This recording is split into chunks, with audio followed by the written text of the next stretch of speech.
আমি এখন মাননীয় সদস্য জনাব মতিয়ার রহমান নিজামী সাহেবকে বক্তব্য রাখার জন্য আহ্বান জানাচ্ছি। মাইক দেওয়া হোক। ঠিক আছে। আলহামদুলিল্লাহ রাব্বিল আলামিন, আসসালাতু ওয়াসসালামু আলা সাইয়্যিদিল মুরসালিন ওয়া আলা আলিহি ওয়া সাহবিহি আজমাইন। মাননীয় স্পিকার, সর্বসম্মতিক্রমে অষ্টম জাতীয় সংসদের স্পিকার নির্বাচিত হওয়ার জন্য আপনাকে এবং আপনার মাধ্যমে ডেপুটি স্পিকারকে জানাই আন্তরিক অভিনন্দন এবং মোবারকবাদ। আমি আপনাকে এবং ডেপুটি স্পিকারকে অভিনন্দন জানাই আমার পক্ষ থেকে, আমার দলের পক্ষ থেকে, 4 দলীয় জোটের পক্ষ থেকে। মাননীয় স্পিকার, এই মুহূর্তে আপনাকে অভিনন্দন জানানোর সাথে সাথে আমি সারা দেশের জনগণকে অভিনন্দন জানাতে চাই এবং আমার নির্বাচনী এলাকার ভোটারদেরকে অভিনন্দন জানাতে চাই, যাদের কারণে আজকে আমরা এখানে সংসদে আসার সুযোগ পেয়েছি।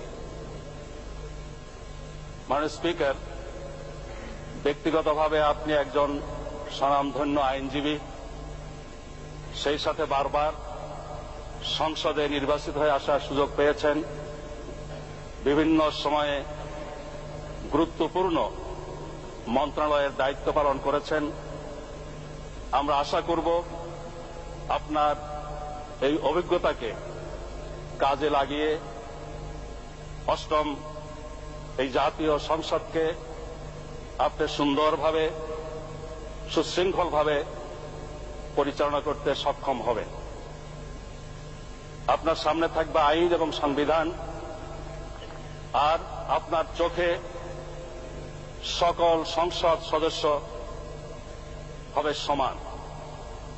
এভাবে নিরপেক্ষ দৃষ্টিকোণ থেকে এই সংসদকে জীবন্ত, প্রাণবন্ত করে তোলার ক্ষেত্রে আপনি একটি ঐতিহাসিক দায়িত্ব পালন করবেন, এটাই জাতির প্রত্যাশা। মাননীয় স্পিকার,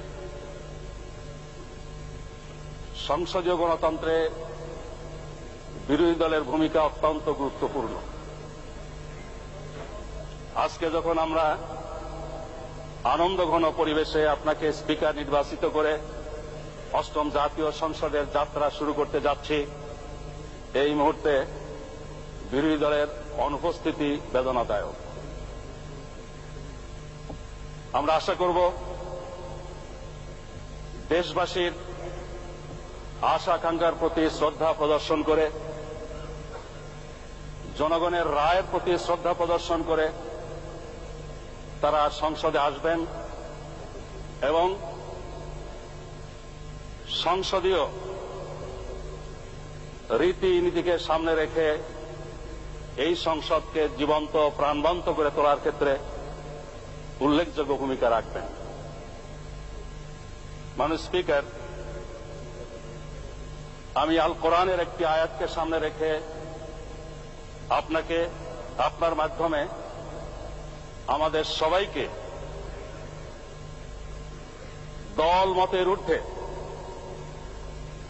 দেশ ও জাতির কল্যাণকে সামনে রেখে ভূমিকা পালনের আহ্বান জানাতে চাই। আল কোরআনের নির্দেশ, আউযু বিল্লাহি মিনাশ শাইতানির রাজিম, তাআওয়ানু আলাল বিররি ওয়াত তাকওয়া ওয়ালা তাআওয়ানু আলাল ইসমি ওয়াল উদওয়ান। তোমরা পরস্পরকে ভালো কাজে, কল্যাণকর কাজে, আল্লাহর ভয়, ভীতির সংমিশ্রণ আছে, সংস্পর্শ আছে, এমন কাজে একে অপরকে সাহায্য করো, সহযোগিতা করো। ওয়ালা তাআওয়ানু আলাল ইসমি ওয়াল উদওয়ান। সীমা লঙ্ঘনের পর্যায়ে পড়ে, অপরাধের পর্যায়ে পড়ে, দেশ, জাতি, মানুষের অকল্যাণের পর্যায়ে পড়ে এমন কোন কাজে কাউকে তোমরা সহযোগিতা করো না। এই নীতিটাকে যদি ভিত্তি হিসেবে গ্রহণ করে জনগণের ভোটের আমানতের পূর্ণ সদ্ব্যবহারের জন্য আমরা সকলে চেষ্টা করি, তাহলে ইনশাআল্লাহ আমরা আমাদের এই দেশকে সমৃদ্ধ বাংলাদেশে পরিণত করতে পারব, সন্ত্রাসমুক্ত, দুর্নীতিমুক্ত সমৃদ্ধ বাংলাদেশে পরিণত করতে পারব। এই নির্দেশনার আলোকেই বলতে চাই, বিরোধিতার খাতিরে বিরোধিতা নয়, আবার ডিফেন্সের খাতিরে ডিফেন্স নয়।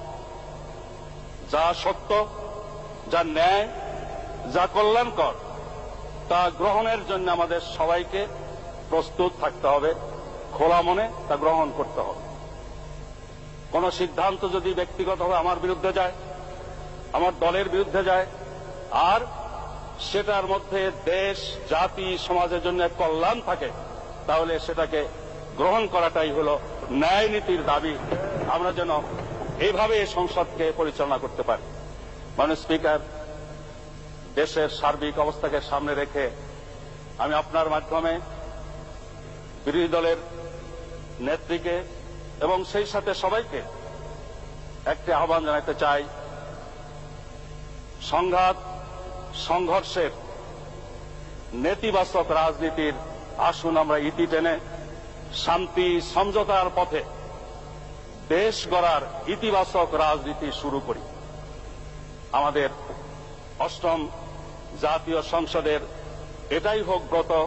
মাননীয় স্পিকার, আপনার সুস্বাস্থ্য কামনা করে আপনার দক্ষ পরিচালনার মাধ্যমে সংসদ বাংলাদেশের মানুষের প্রতি দায় দায়িত্ব পালনে সক্ষম হোক, মহান আল্লাহ তাআলার দরবারে এই দোয়া, এই কামনা বাসনা পেশ করে আমি আমার কথা শেষ করছি।